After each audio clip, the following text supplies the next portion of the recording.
Hi, I'm Adrian. I'm a Northwood-based hypnotherapist in London, and in this video I'll be looking at worry and negative thinking and sharing reasons why it is not always so bad for us, so that hopefully by the end of this video you can choose to do it a lot less. I hope you find this video useful. So you're the kind of person to worry over things that never seem to happen. If you are not sure if you have a negative view of life, perhaps answering the following questions will help. Do you fret over unfolding calamities that never come to pass? And can you lose yourself in a vortex of rumination that blinds you to the positive things in life? Worry is not only a mental problem, but it can affect us physically too. The overload of cortisol, which is our stress hormone that floods our panicking brain, has been linked to heart disease, weaker immunity and ageing. In fact, it has been shown that the stress hormone of a pregnant woman can actually impact the development of her unborn child's brain, affecting its development and lowering its IQ. It's also been linked to ADHD and Alzheimer's in later life. So if excessive worry is exhausting for us both mentally and physically, why is our brain hardwired to forecast negative outcomes?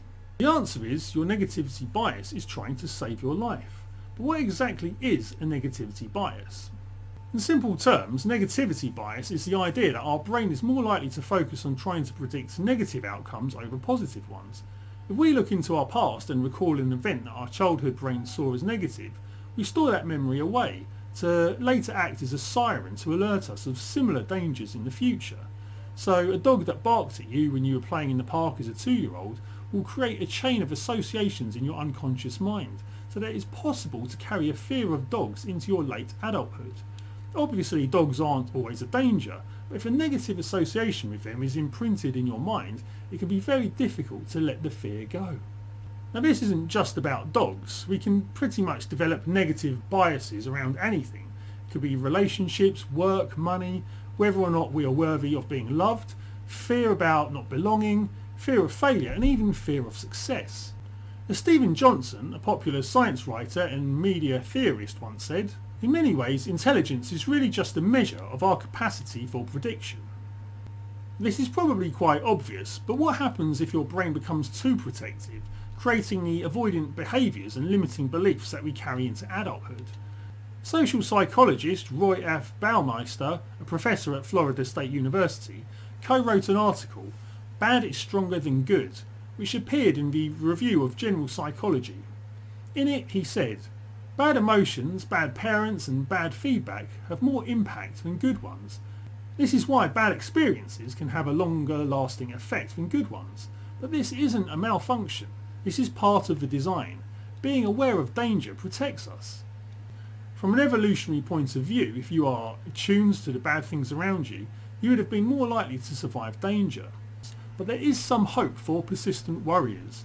85% of what we worry about is imagined. An interesting study at Penn State University asked a small group of people who presented with anxiety to write everything down they worried about for a month.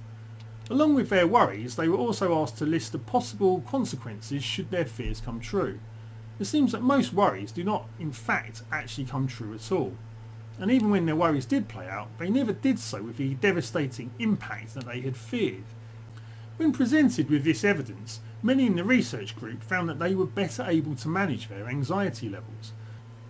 One lovely lesson in life is that you can actually turn bad experiences into useful life lessons, and hypnotherapy can create the bridge and the conditions that can turn old beliefs into new learnings.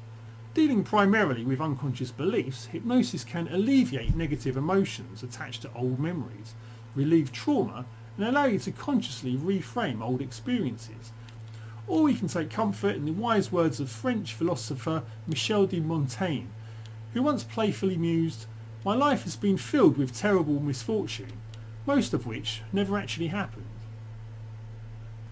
Thank you very much for watching this video. I hope you found it in some way interesting or useful. If you did, please consider giving the video a thumbs up, or feel very welcome to subscribe to this channel, where I'll be uploading future videos on how hypnosis and hypnotherapy can help you live with a healthier outlook to life.